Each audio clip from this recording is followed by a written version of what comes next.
Hey everyone, it's Foxx from modelmakingguru.com here, and welcome back to part 8 of our build of the no-grade 1/60th scale Strike Gundam. Right, a little bit of an extra episode this one. Nothing new to show you, I'm still doing decals. But when I put out the request for question answers for the Zaku build, the perfect grade Zaku, I got millions of them. So what I figured was, I may as well get through some of them now, while I'm doing the decals. It's taken me a while, and I want to give you something to watch, so let's crack on. So I'll just crack on with some decals. I've done some of the fiddly ones, but the ones I don't have to think about. I've had to struggle with some of these, because the armour on this mobile suit isn't the same as the perfect grade, but I'm using the perfect grade decal sheet, as you can see here. So I'm having to be a bit creative, and some are in all the wrong places, but you know what? I don't care, it's making it up. It's all fun. So let's crack on. First question from Toby is normal till or self-checkout? Oh, there's a question. If I'm not doing anything here, by the way, it just means I'm off to the side cutting a decal out. Normal till or self-checkout? Oh, I hate. I'll do this here. There's not enough space. I hate, more than anything else, I hate self-checkout. I really, really cannot stand self-checkout. If I'm in the supermarket, for those of you who may not know, in the UK at least, you're probably elsewhere, but you've got a choice of going to a till with a person sat there. I think I've knackered that decal. Till with a person sat there who does it all for you, or you go to self-checkout, where you basically scan the items yourself, put them on a little weigh thing, and then it tots it all up and you do it all yourself, bag it and everything. Why do I hate self-checkout so much? Well, I have a lot of... I think I've knackered a decal. It's a great start. Brilliant. Little decal there, I've trimmed the bottom off by accident. Fudge. Oh, well, never mind. I have to deal with anxiety a lot, and especially social anxiety. It's something I have to deal with, and I hate anything. Bizarrely, for someone who does YouTube, I hate anything that puts a spotlight on me. And there's nothing worse than when you go into the supermarket, you get all your stuff, there's loads of queues for checkout, and you think, I'm going to have to use the self-checkout. And you walk up, you put all your stuff on the weigh bridge, you start scanning them in, and you get this. Unexpected item in the bagging area. Oh, I hate that. I so hate that. Because basically, in my mind, when it does that, what actually happens is that the entire universe slows to a crawl. The world's biggest spotlight and brightest spotlight descends upon me and me only. Big neon signs with pointy arrows appear all around me, and all I hear is this. Unexpected item in the bagging area. And every single person in the supermarket turns around to look at me, and I am suddenly the biggest social pariah in the world, and I just get the flop sweat and a panic, and I hate it. So in answer to your question, holy crikey, every single time I'll go to the till, even if there's a massive queue the size of, you know, the Amazon River, or even if I've got like one item, I don't care. I'm never ever going to the self-checkout. No, no, no, no, no, not doing the self-checkout. So to answer your question, always till with a person. For anyone with any kind of anxieties, you know, nervousness, uncomfortability around people, anything like that, yeah, don't ever use the self-checkout, because every single damn time you will always hear unexpected item in the bagging area. The bagging area. The bagging area. The bagging area. And it's the worst thing in the world. So there you go. First question answered. How cool is that? Right, what's the next question? I've set myself, which reminds me, let me set myself a little timer. I've set myself a little timer, so I can only record so much in one go, so there's a little timer so I know I don't overrun. This decal is supposed to represent the Egelstellung, which are the cannons on the head, the Vulcans. I need to put them in the right place. I think I looked up the German for Egelstellung once, and it's something to do with hedgehogs, so yeah, go figure. Right, what is the next question? Next question from Gaz Sheen. Are you looking forward to Titanfall? If so, have you considered a Titanfall themed paint job on a Gundam? I'm an Xbox One gamer. Yeah, apologies to everybody else who isn't. And I did get a Titanfall when I first got an Xbox One. And I didn't really take to it. I mean, I'm not a massive multiplayer type person. When I was growing up then, I'm not that old. Many years ago, my entire life, or a lot of my life, was going around to my friends' houses, taking a load of original first generation Xboxes. This isn't going well. Original first generation Xboxes, hooking them all up together in a LAN, and having massive Halo sessions. And that's going back, what, 10 or 15 years now, or something crazy. That was great fun, because that involved sitting around, drinking beer, eating pizzas, all to the wee hours of the morning, and all just having a really good time because all your friends are sat there with you and it's just a complete blast. Then Xbox Live came in, and I tried it out, but you know what? I didn't take to it. It wasn't the same. We tried it ourselves, but it wasn't the same. We were all in our own houses. There wasn't the vibe. You just sat there. So I didn't really take to online gaming. Plus 99% of people were complete douches anyway. So yeah, I didn't really take to online gaming. Occasionally doing some co-op with someone, that was cool. But actual gaming, nah. Actual multiplayer, competitive, nah. So I got Titanfall, and I tried it for a bit because there was nothing else to play. Tried it for a bit, and it was alright, but it didn't really float my boat, so I didn't play it for long. That being said, the design of the mechs in Titanfall is fantastic. So, colour scheme wise, I can't remember if there is really a colour scheme. I think it's just general interesting colour scheme type stuff. I'm trying to look what my next decal will be now. What is the next decal? It's one of those. So, yeah. It'd be interesting if they did make models of them. They probably do, and I just don't know. I'm just cutting out a decal if you can't see. But I think it's just a general military style colour scheme that you've seen elsewhere. They are quite cool. Looking forward to the next one. Again, because it didn't really do anything for me the first time, so limited funds at the moment, so I can't go out and buy every single game I want to buy. But I'll probably pass on it, to be honest. It's not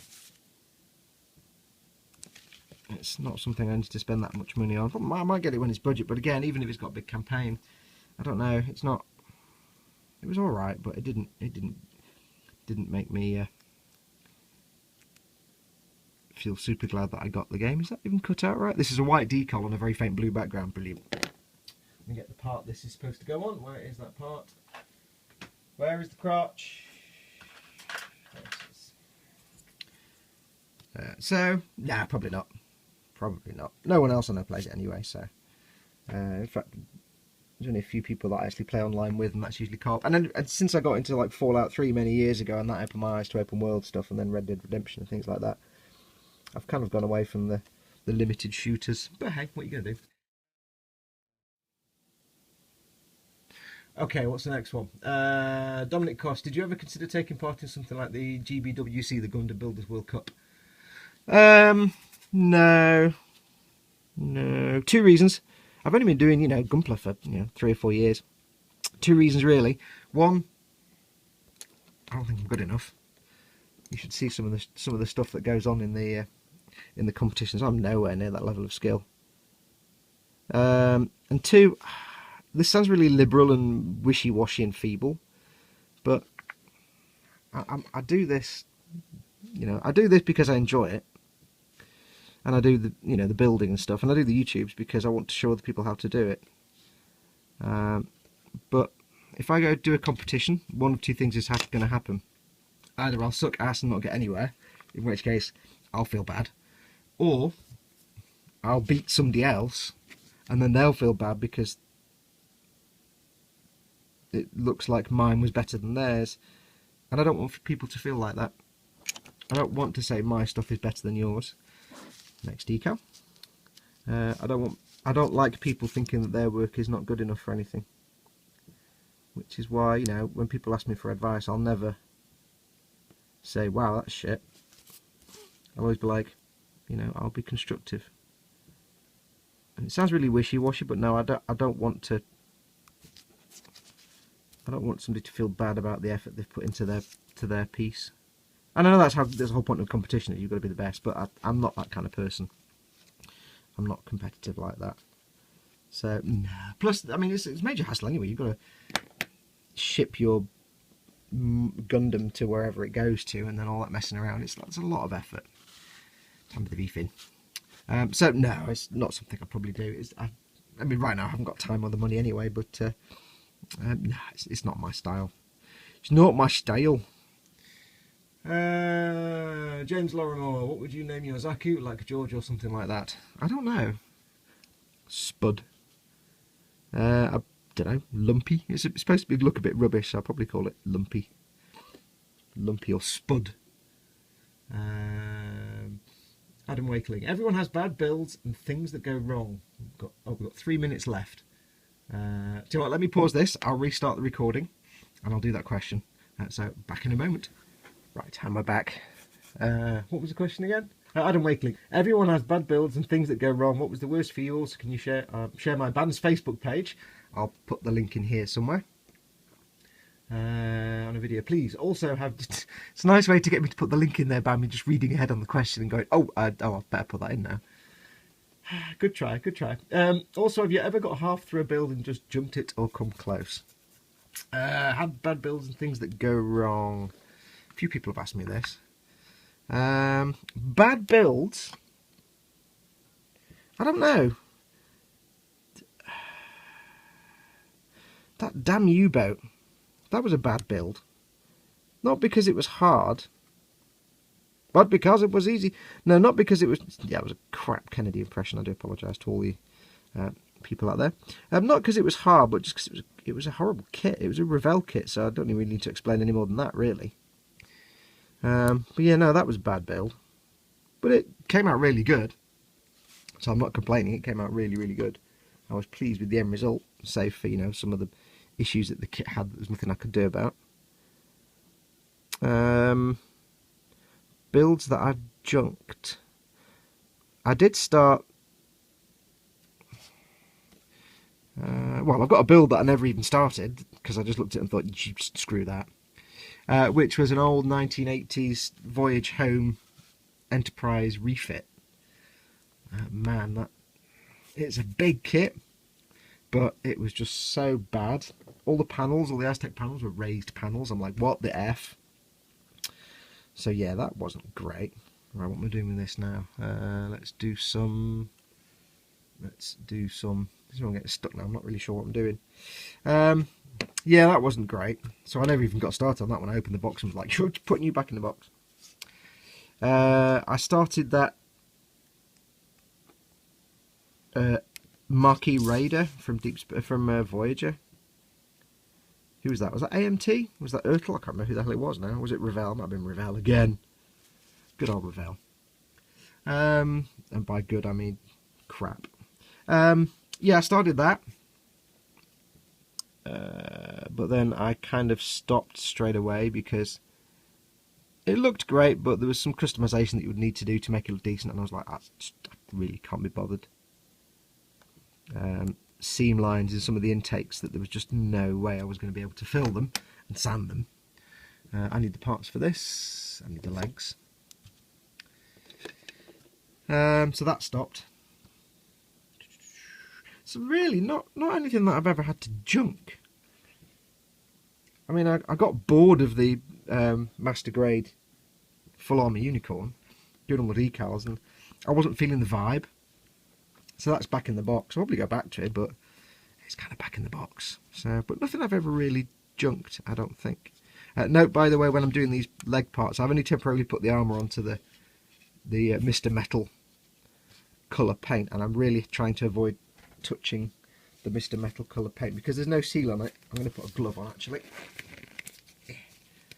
The lovely sounds of getting all the fingers in the wrong holes. I'm going to put a glove on for this. Yeah, the paint's not sealed, so the more I handle it, the more it'll get hand jam on it, and then it'll just look not as good. So I'm always wearing gloves when I'm touching this. When this goes up for sale, if you're a person that buys this, if you buy this, always wear gloves when you handle it, the metal parts, because otherwise you'll just ruin the finish.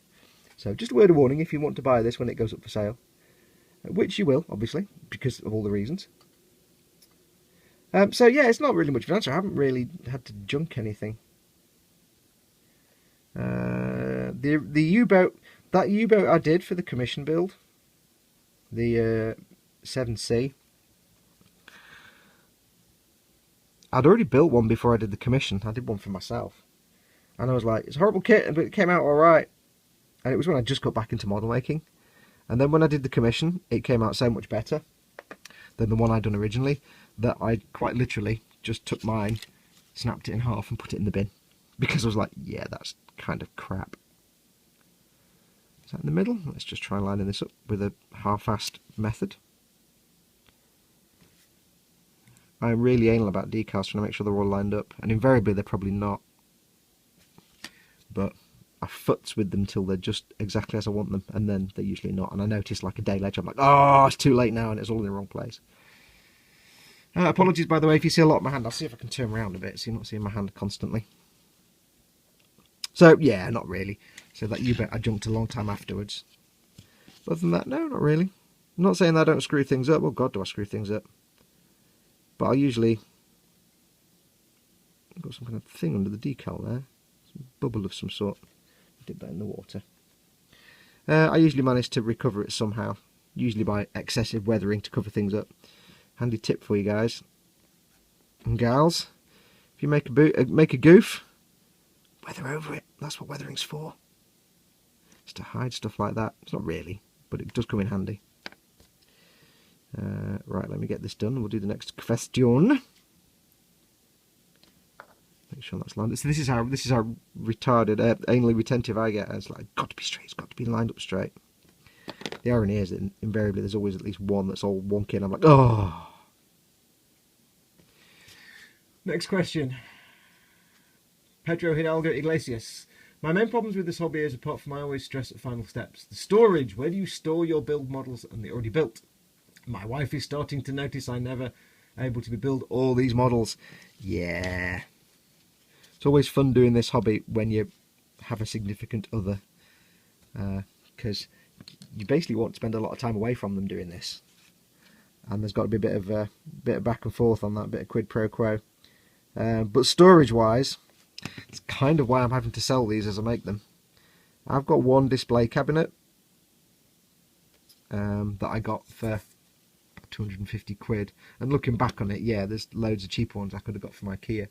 I've got one display cabinet, but there's only one place in the house I can really fit a display cabinet, so even if I got lots of display cabinets, I'd still be kind of knackered. So, yeah, it is an issue. If you're really treasuring your builds and want to keep them, I've scratched some paint off on the back of the head there. Yeah. If you're wanting to keep them, then yeah, it's worth investing in a display cabinet, because then you can have them all spanky and displayed, and if you can line them all up nicely, then everything's good. Right, what I'm going to put on the head here. Let's find somewhere I can put something. A lot of this process, by the way, because I'm having to make it up, is just random me sitting here twiddling my thumbs. So yeah, I mean, if you can get a display cabinet, go for cheap and cheerful. No point spending a fortune, but they will get full. If you're lucky enough to have lots of space, then yeah, go for it. But if not, then some people just put them on shelves, but I have an issue with dust. There's no harm in just putting them on your shelf, but they will get dusty, and then you're having to clean them, and then it all just gets a bit rough from there. So, but this is primarily why, well, not primarily, I'm selling these things, because that's my income. But it had got to the point where I was thinking I need to start selling my models, because I'm running out of space to keep them in the display cabinet. It really was brimming over.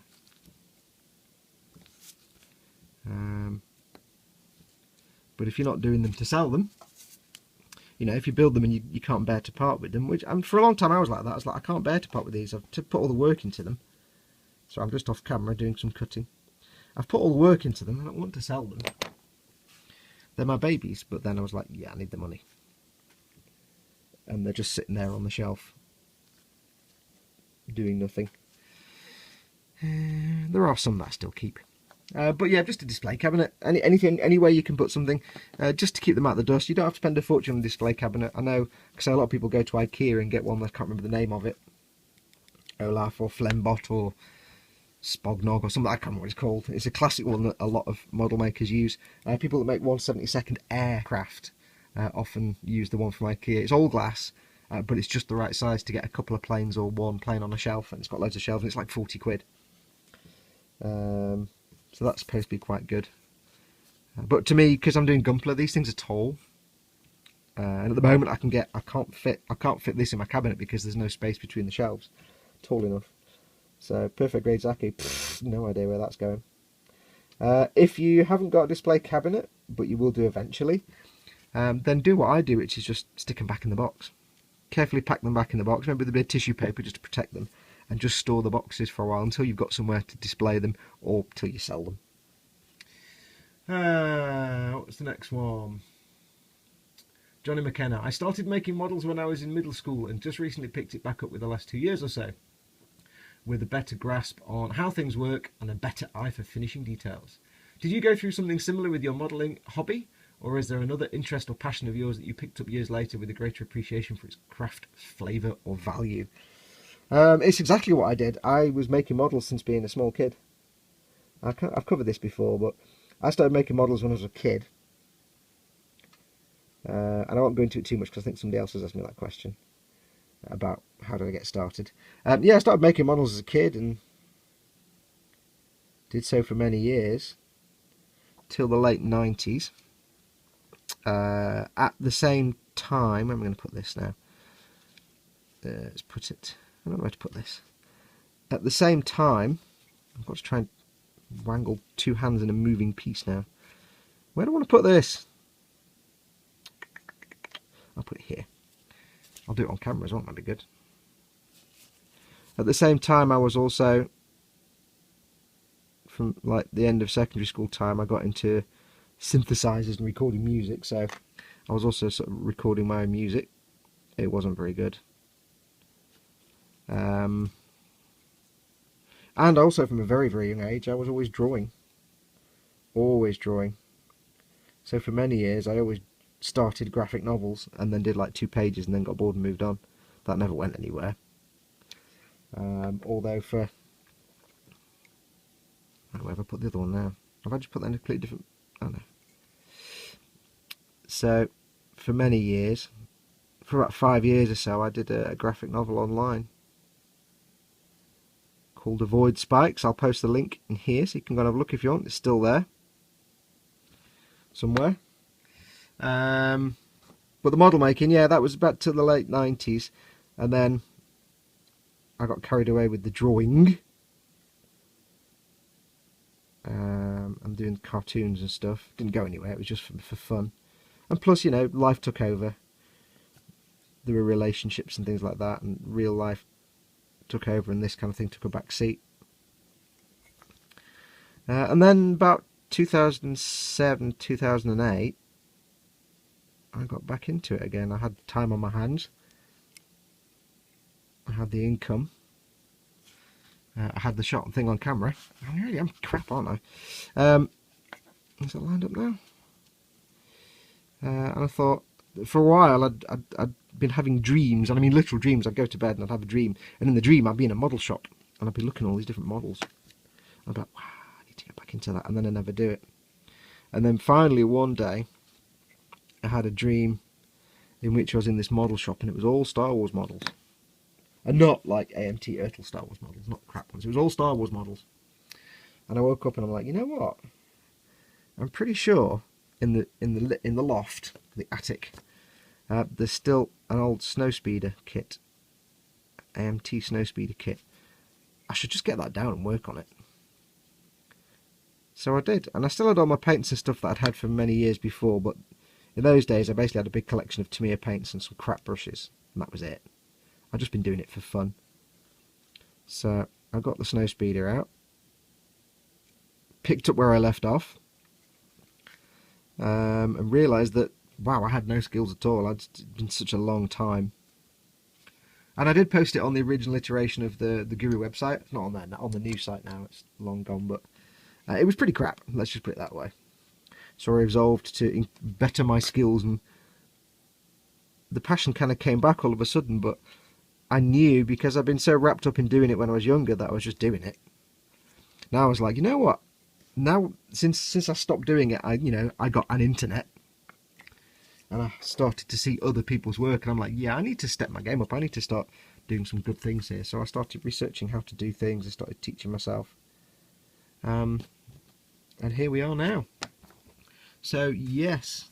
Yeah, I came back to it. Realised that I was never that good. I'm just cutting a decal again.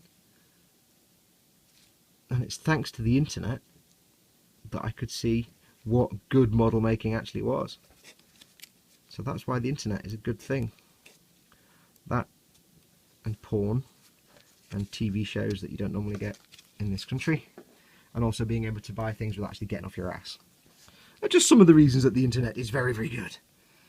Is that one decal or is that two decals? That's two separate decals. Okay. Right, where shall I put these? These are made up decal times now. Let's put them on the sides. So yeah, I've never got back into anything else. I never really got back into the comic strip I did. So it ran for about 5 years online. Just real life took over and the ideas dried up. Music, I sold all my synthesizers and recording gear to set up this workspace when I started doing the Guru stuff. So that's long gone. Well, that's why the music I use in my videos is the stuff I wrote and composed. It's royalty free because I wrote it, so I'm not going to get my ass kicked by YouTube. But that's also why it's only a few tunes, because I got about 10 or 11 pieces of music I did over about 15 years because I was dead slow. So yeah, there you go. What's the next one? We have 4 minutes left. I'm going to skip a question. David Scott, do you know the Muffin Man? Ah, the Muffin Man, who lives in Drury Lane. Oh, I can't remember it then. I know the Muffin Man. I also know his wife. I know his wife very well. She's a very pleasant lady. But the less said about that, the better. Colin Sanderson, would you rather be attacked by 10 swan-sized horses or one horse-sized swan? Swans, man. They're graceful, they're beautiful, they're elegant. They'll break your goddamn arm with their wing. It's the urban myth that a swan's wing can smack against you and break your arm. Yeah, it can. It's not happened to me, but I know of it. I think a horse-sized swan will just be a threat to mankind. Also with the pooping, that will kind of be epic and everywhere. And as we know, bird poop is one of the most corrosive substances on the face of the earth.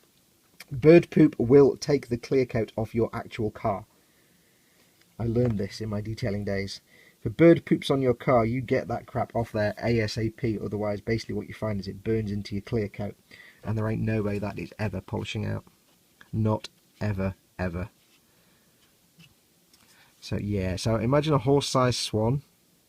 And imagine the danger of that thing pooping ever. No. That just burn through the earth, to the core, to the centre. And whereas a horse, yeah, a horse can do you damage if you really, really piss it off. But horses are cool. Horses are fairly, unless you really piss them off, horses are fairly innocuous. And think of it, it's a swan-sized horse. It's basically smaller than a Shetland pony. Shetland ponies are so cute. Who wouldn't like a tiny horse? Tiny horses are cool. Apparently, research has shown, just to go off on a totally unrelated tangent here, with horses, research has shown recently that horses are actually a lot smarter than we thought. They can, firstly, interpret human... You're not even seeing this, are you? Let me change the brightness. There we go. They can They can interpret human facial expressions. Some research and studies have shown that the mood of a horse will change depending on whether it's seeing a happy human face, a sad human face or an angry human face. They react accordingly. How cool is that? And also, they can ask for things. Some other recent research has shown that you can teach a horse to say yes or no. They trained a horse so that they would ask it, do you want a blanket? I can't remember exactly how it responded. It may have been a particular gesture with its face or something, but basically they were able to say, I want my blanket put on, I'm too cold, I want my blanket taken off, I'm too warm. So they're fairly smart. How cool is that? Right, let me go and pause again, load up the camera again, and we'll do the next lot. So, back in a moment. And we're back. Might be a few jump cuts in this because I'm jumping around doing bits and bobs and stopping the timer, so apologies. Next question from Oleg Kitimenko. Would you try to build some master grade models from third-party brands like Daban?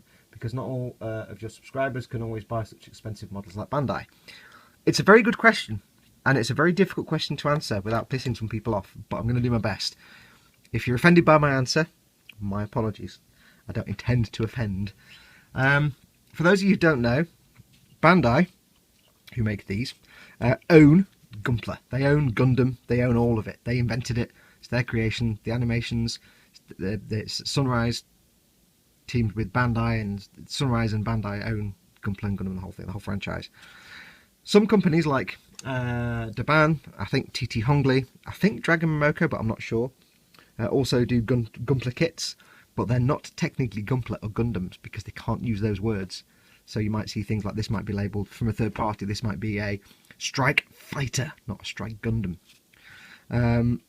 All those third party kits are technically illegal. They're illegal copies. What am I doing? I need more decals. They are illegal copies because Bandai doesn't authorise anyone to make Gunpla apart from themselves. Now,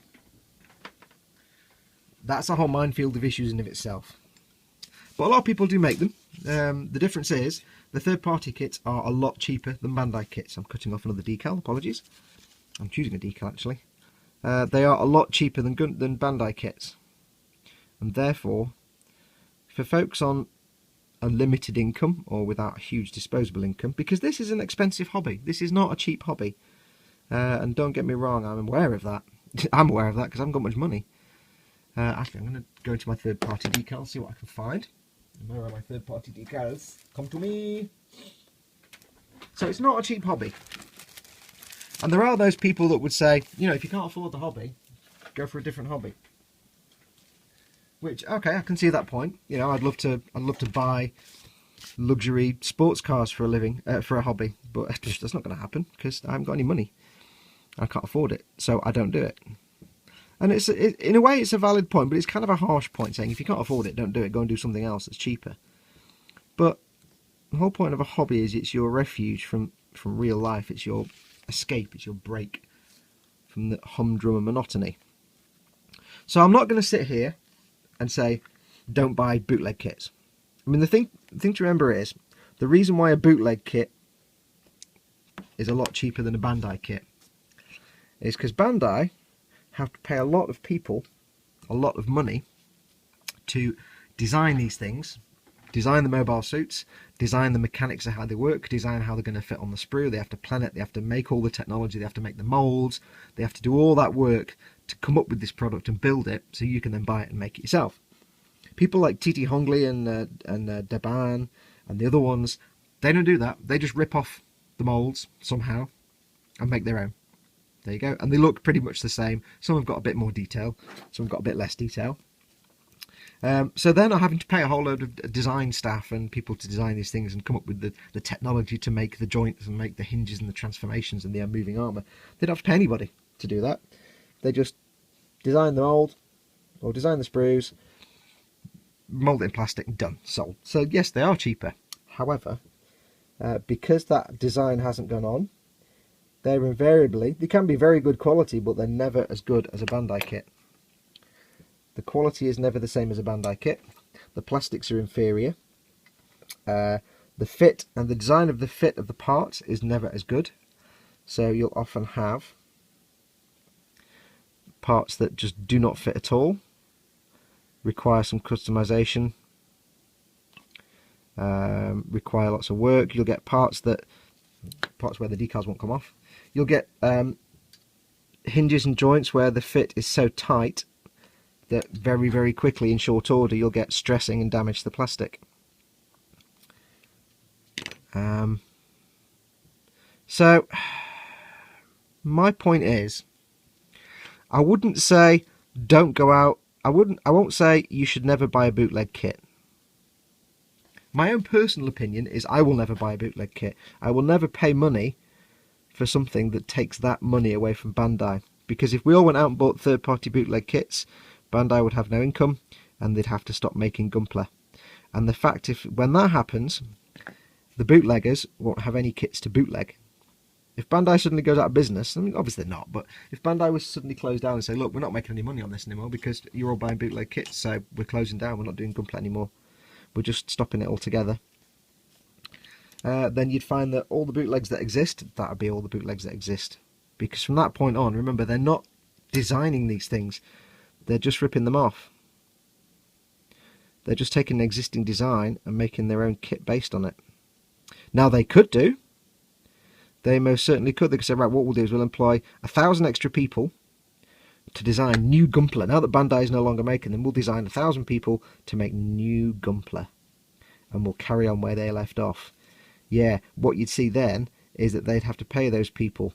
So when you were complaining because a master grade kit was 70 quid, a high-end master grade was say 70 quid. I'm going to pull that down a bit actually because it's going into a seam. Whereas you can, you might pick up a Bandai master grade kit for 70 quid, but a Deban version might be 40 quid, and that might be more affordable for you. That's because Deban don't have to design it. If Bandai stopped doing this, and Deban was like, okay, well, we can still make money selling these things, but we're going to have to design our own, they'd have to then employ those people. And suddenly they'd have a lot more mouths to feed and people to pay. And they'd say, right, we're doing it now, we're making our own Gunpla, but we're going to have to start charging more because we've got to pay for all these extra stuff. So that kit that was 40 quid and Bandai's was 70, yeah, we're now charging 70 quid for it. So my own opinion, my own personal opinion, well, I suppose opinion is the right word. This decal has been a right pain in the bum. My own personal standpoint is that I won't ever buy a third party one because I don't want to take money away from Bandai and contribute to them having to stop. Not that it would ever happen, but you can't say it wouldn't. In terms of other people, so I will never do a build on a non-Bandai Gunpla. In terms of should you buy a third-party kit, that's not for me to say. I don't know your financial situation. And like I say, the point of, well, if you can't afford a hobby, go and find a different hobby, or a different part of the hobby. If you can't afford Gunpla, go and buy cheaper kits. Yeah, okay, it's kind of a valid point, but it's very harsh, and I would never actually really say that because that is a very harsh thing to say. I don't know and this is the person listening to this and watching this, not you specifically, Oleg. I don't know your specific financial situation, so I'm never going to make a call based on that. Right, let's put some little Greeble decals. I call these Greebly decals because they're like Greebles, but in decal form. So, my personal opinion, no, I'll never buy a third-party bootleg kit. I don't want to contribute to the companies that do those things and give them my money. Also, I know it won't be as good as a Bandai kit. I'll be frustrated by it, and it will probably have some problems that I can't be bothered with. And it will just never be as good. I'd rather save up for the real thing than rush to buying a knockoff. For you, if you can't afford this hobby, I mean, even things like, okay, maybe you can't afford a master grade. Maybe a master grade is too expensive. When they're what, 40, 50, 60, 70, 80 quid, things like that. Oh, somebody just pledged me £5 on Patreon. Thank you very much, Charlotte. Then maybe don't sweat it too much and shift your focus away from master grade and go for things like high grade. I know high grade kits are simpler, but there's a much wider selection of high grade kits. There's much many. Wow, that's just rubbish. There's much more kits, much more mobile suits that you get in, say, high grade, that you don't get in master grade or even real grade. Can be cheaper. So don't think of master grade as the be all and end all. You know, this big, massive Strike Gundam that I've got here, okay, it was a bit expensive after shipping because I had to get it from Japan, but ultimately it's actually worked out cheaper than the master grade Strike.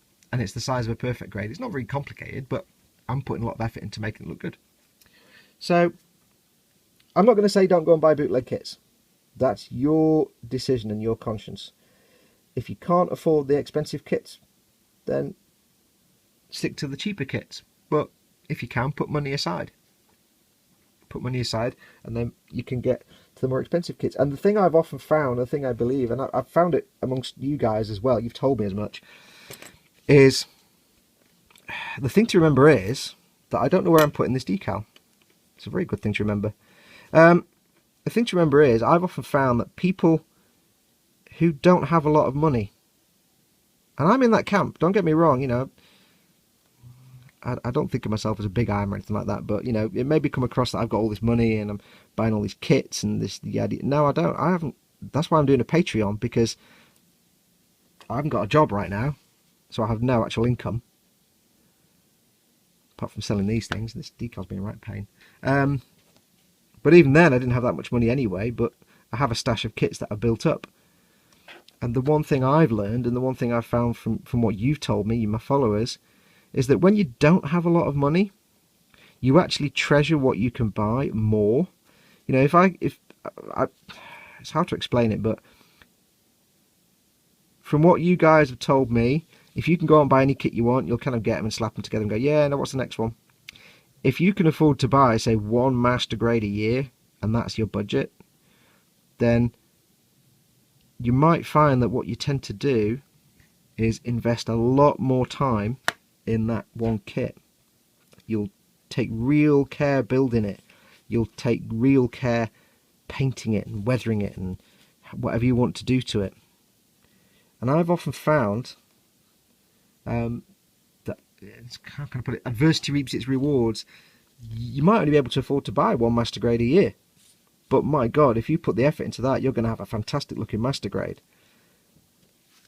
You won't have a huge collection. Over time it'll grow, but yeah, your master grade is going to look kick-ass, because you're, rather than just slapping some paint on, you're going to say, well, this is the only one I can afford to buy this year, so I'm going to spend 2 weeks painting the inner frame. I'm going to spend, you know, a week weathering the armour. And as I've shown in the budget Shinanju build, you know, you don't have to spend a fortune on this hobby. It is an expensive hobby. Always keep in mind, this hobby is a luxury. This hobby is a luxury. It's completely unnecessary. It's not cheap. If you want to go all out and have lots of all the best products and everything else, unfortunately I need all the best products because this is what I do. If I didn't have to go out and buy all the top line products that I do, I wouldn't. And that's what I've tried to do in some of my builds, is show that there are cheaper options. So, very long answer to this question. Still got 6 minutes left on this slot. So, you know, if you can't afford the hobby, I'm not saying go and find a different hobby. I'm just saying that while it's a problem, shift focus. Look at the cheaper types of gunpla. If gunpla is your particular thing, look at the cheaper kits. And if money is a problem, then you won't have spent years and years building up your skills. So you probably are still learning, I would guess, anyway. So it's always better to learn on the cheaper kits anyway. So don't give up hope if it's a struggle, this hobby. And you know, I know master grades are expensive. I purely focus on master grades a lot because they're big and they show up well on camera, and I can show techniques on camera. I've done a 1/44th, that Gyara Zulu. It was great fun, but it was quite a big one. I've got the SD Kshatriya now that I'm going to work on. That's a tiny kit. And I did the little teeny tiny gun, the teeny tiny strike. So yeah, there are the little kits, but for me it's more practicality of, if I'm showing stuff on camera, I need it to be fairly big so I can show it. Also, I've got really crap eyesight, so I can't really cope with tiny kits. I've kind of repeated myself many times, but I just wanted to be really clear on this. I'm not saying don't buy bootleg kits. I'm saying just understand the consequences of buying bootleg kits. It's an inferior product. If we all did it, we'd hurt Bandai, and if Bandai stopped making these things, that's it, end of. You're never going to get these again. That will just stop. You'd have no more new mobile suits, no more new animated series, and the third-party companies would then have to invest in the design, and then they just put their prices up, so you'd still be paying the same kind of price. So it's never going to change. It's never going to change. Right, let me go and stop the camera for a second. I'll choose the next piece, figure out what I'm doing, and we'll do another question. Back in a moment.